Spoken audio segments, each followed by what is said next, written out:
The news came to Jesus, please come fast. Lazarus is sick. Greetings to you, my dear friends in the Lord. I pray for God's blessings. I pray for His grace. I pray for peace upon you. I pray for healing for those who are well, and I pray for consolation for those who are going through difficult times. Today is the fourth series of our reflection, which the overall theme is the journey from death to life.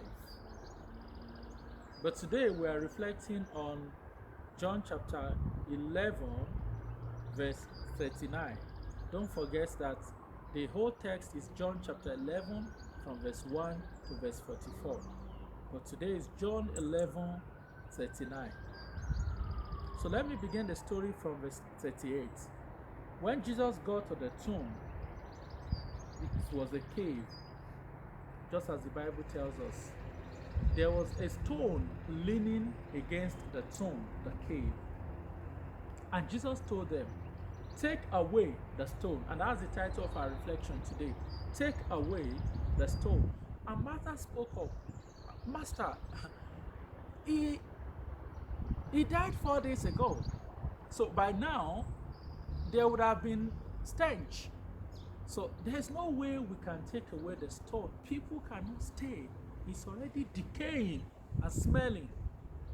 But Jesus told Martha, did I not tell you, if you believe, you will see the glory of God? And verse 41 says, they took away the stone. That is a step of faith. It does not make sense to take away the stone from the cave, from a man who had died for 4 days, and by then would have been smelling. It was quite unreasonable.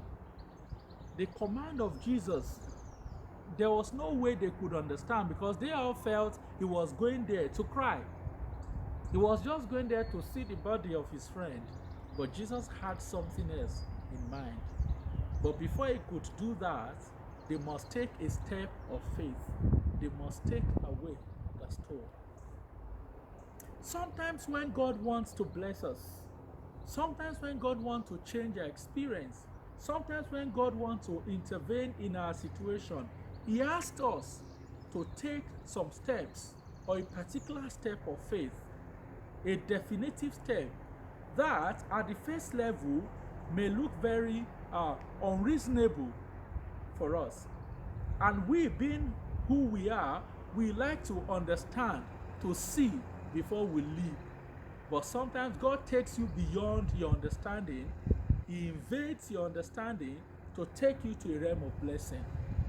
Many people today are blocking their own blessings because they have refused to take that step of faith. Many people are the reasons why they have not received what they are longing for, because they are not ready to act. They want to understand why they should.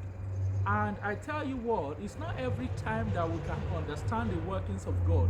We just obey, take the step of faith, and see what God can do. Let's look at some examples in the Bible. When Jesus was told they had no wine, he told the attendants, okay, pour water in the jar of wine. I'm sure they would have looked at him, excuse me, we're not talking about water. We're saying we don't have wine. Just pour water. They obeyed, and the miracle followed. When Peter was told, cast into the deep, he said, Master, well, I'm not going to argue with you. I'm not going to quarrel with you. But let me just tell you something. I learned to fish since when I was a child. You don't cast nets into the deep at this time. But if you say so, I will obey. He cast into the deep. The miracle followed. When Naaman was told to go to Jordan to wash 7 times, he said, why should I go there? There are better rivers elsewhere. But the servant prevailed on him. He did it, and the miracle followed. When God told Jonah to go to Nineveh, it never made sense to Jonah. But God had a plan. When Abraham was told to sacrifice his son, I'm sure he couldn't understand why, but that was the step that led to his blessing. He was blessed abundantly for taking that step of faith. So sometimes God asks us to do some things. When God tells you, I want you to stop, then you ask yourself, if I stop this, how am I going to survive? He has a plan. When God asks you, I want you to go here, you ask yourself, if I go there, how will I cope? He has a plan. If he asks you, I want you to do this, no, I'm not able to, I cannot. He has a plan. So many times God can ask us to do things that we may not understand. He may ask us to do things that may not even make sense to us. But that is faith. Following where he leads. And it is in obeying him that the miracle happens. It is in obeying him that the blessing follows. Imagine God telling Moses, make a brazen serpent. Moses would have told God, excuse me, these people are being beaten by serpent.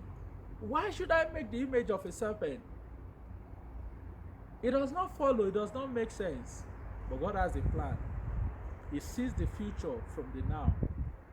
So that serpent became a prefigurement, a sign, a type of Christ on the cross. It made perfect sense. So whatever the Lord asks you to do not doubt, do not hesitate. Take the step of faith, because that is what you need for the blessing to follow. God bless you. Sick and without your help, he will not last. Mary and Martha